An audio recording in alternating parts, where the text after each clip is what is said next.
coucou, c'est Marie-Karim d'Inspiring Explorers. Et dans cette vidéo, on va vous montrer qu'en Grèce, il n'y a pas que des îles.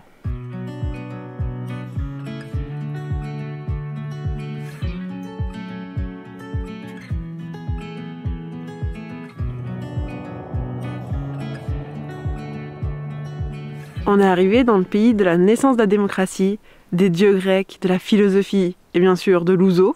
Et oui, pour moi, la Grèce, c'était souvent synonyme d'île paradisiaque, en été, Santorin, Mykonos, faire la Blindé de fête. monde. Ouais, hyper touristique et tout. Et nous, du coup, on a dit, on va venir en Grèce en plein mois de décembre. Et on commence décembre. par le nord.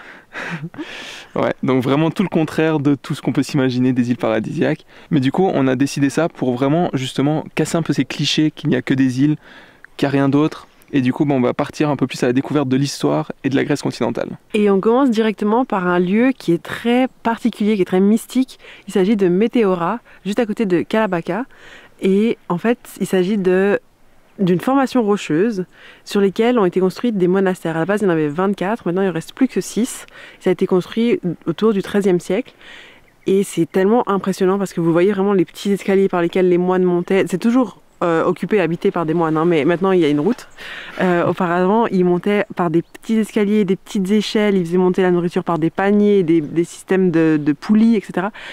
Et c'est hyper intéressant de voir ça, et juste les roches sont énormes. Vraiment, on a vu des photos, on ne s'attendait pas à ce que ce soit si grand. C'est hyper impressionnant. Et vraiment, c'est un lieu, même si vous n'êtes pas spirituel, ou vous n'avez pas une grande foi, ou alors vous avez une foi différente. Quoi? J'ai mal accéléré. Bon, je finis toute seule parce que Karim s'est tapé un énorme fou rire. Du coup, je disais que même si vous n'êtes pas quelqu'un de spirituel ou vous avez une spiritualité différente, c'est quand même un lieu qui va vous transporter et vous prendre au trip. Il y a vraiment une ambiance et vous sentez que c'est un endroit particulier. Après, des images valent mieux que 1000 mots, du coup, on vous laisse admirer.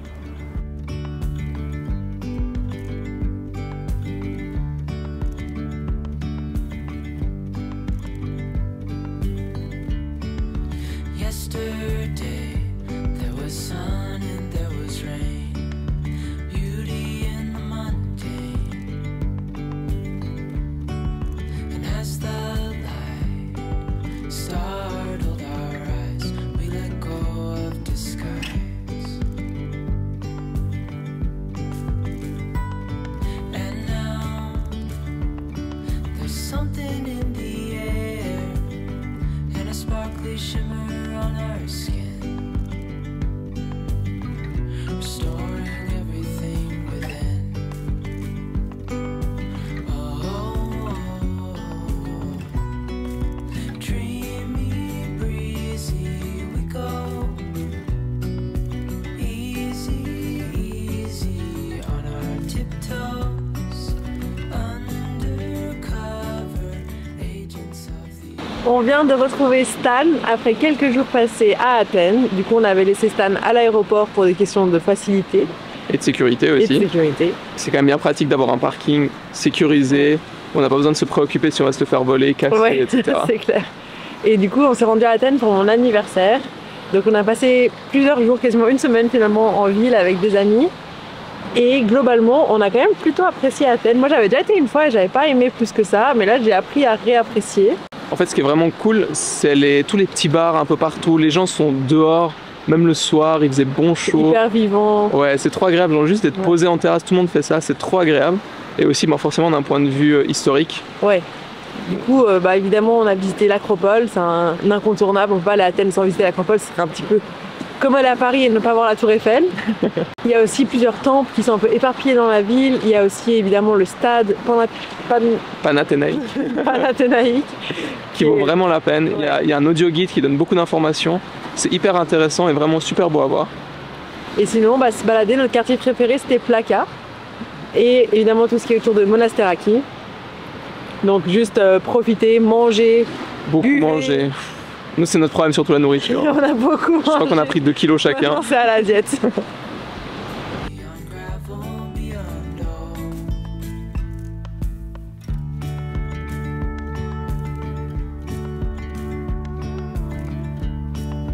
Hand in hand, building castles out of sand, reaching for the grand.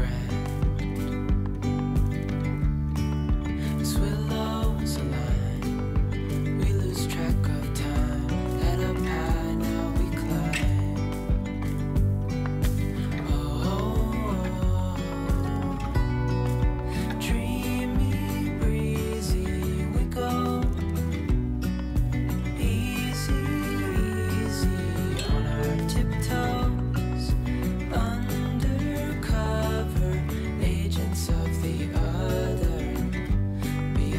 gravel beyond all.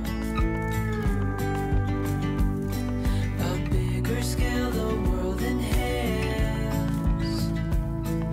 On vient d'arriver dans le Péloponnèse. À la base, on voulait s'arrêter à Corinthe en partant d'Athènes, mais on est arrivé le soir, on avait un peu de la peine à trouver un endroit sécure pour dormir avec le van, on se sentait pas très à l'aise, du coup on a continué, on a tracé. Donc malheureusement pas de visite de Corinthe, mais du coup on est arrivé à Épidore, qui est une ville, enfin une petite ville de la Grèce antique, qui sert principalement de sanctuaire à Asclépios. Et donc globalement, le site archéologique est très restauré, donc ça perd un petit peu de son charme, je trouve, mais en même temps ça va permettre de visualiser un peu plus comment c'était, j'imagine. La chose qui est encore très bien conservée, c'est le théâtre dans lequel on se trouve actuellement, qui est plutôt impressionnant, faut le dire. Et ça a été restauré, mais je sais pas, ça a plus de cachet que le reste.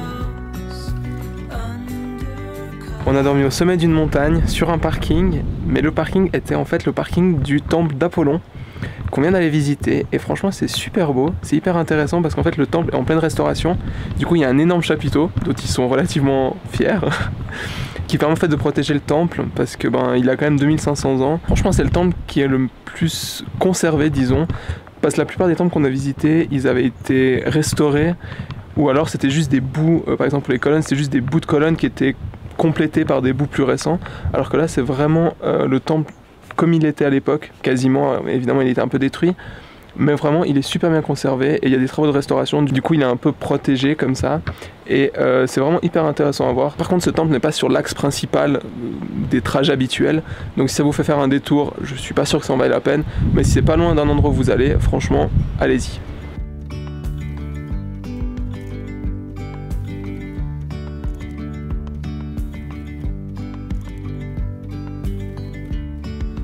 Yesterday there was sun and there was rain, beauty in the mundane.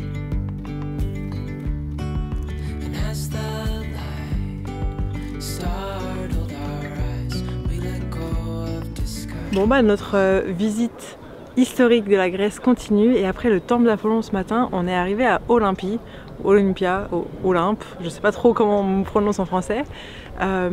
Et notre visite s'est décomposée en 3 parties. En fait, on a commencé au musée archéologique, puis sur le site archéologique, et enfin au musée des Jeux Olympiques antiques. Donc en fait, Olympie, c'est une ville, un sanctuaire très ancien qui remonte à 600 ou 700 avant Jésus-Christ.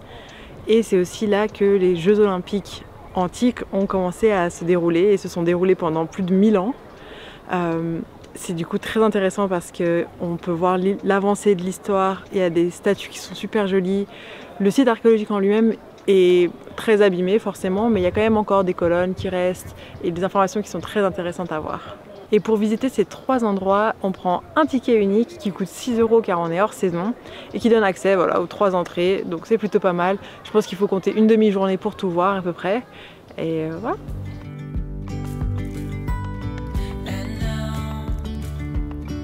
Something in the air and a sparkly shimmer on our skin,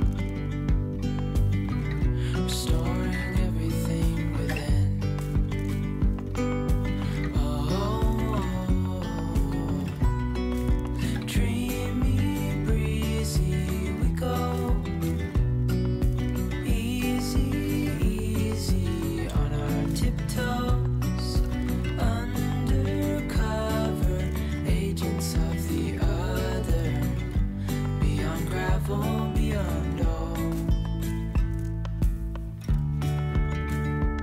Et une fois n'est pas coutume, on se retrouve dans un port pour prendre un ferry. Ça faisait longtemps. Ça faisait longtemps, ça nous a pas plus manqué que ça. Pas du tout. Mais du coup, en tout cas, nous on a beaucoup apprécié découvrir la Grèce un peu différemment. Parce que c'est vrai que nous, les images qu'on avait, c'était plutôt les îles. Santorin, Mykonos. Ouais. Après, on va pas se mentir, on a fait une île. On a fait Naxos. On a été à Naxos. On voulait en faire d'autres, sauf qu'au final, il faisait froid. Ouais, la météo, on est fin novembre, donc forcément, Il fait froid, Ouais, il y a du beaucoup de vent, il pleut, Tout est fermé. tout est fermé. Du coup, ouais, on comprend peut-être que c'est mieux d'aller sur les îles en été, Ouais, ou genre en septembre ou en mai, quoi. ouais, quand il fait encore bien chaud.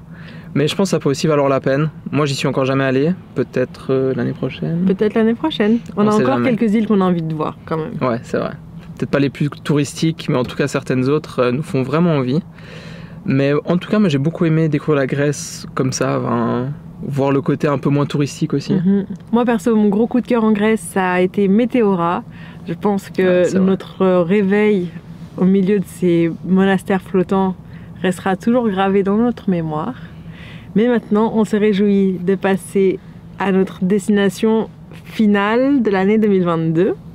On va pas le dire cash dans quel pays on va, c'est un pays qu'on a déjà fait il y a pas si longtemps que ça. C'est facile à savoir. en C'était plus. quand même facile à deviner depuis où on est. Mais en tout cas, on a aussi prévu quelques vidéos et quelques activités, dont une randonnée dont on se réjouit vraiment beaucoup. On vous montrera tout ça. Mais en attendant, n'hésitez pas à vous abonner, à liker cette vidéo, à mettre un commentaire, surtout si vous avez découvert où on va. Et à bientôt! À bientôt.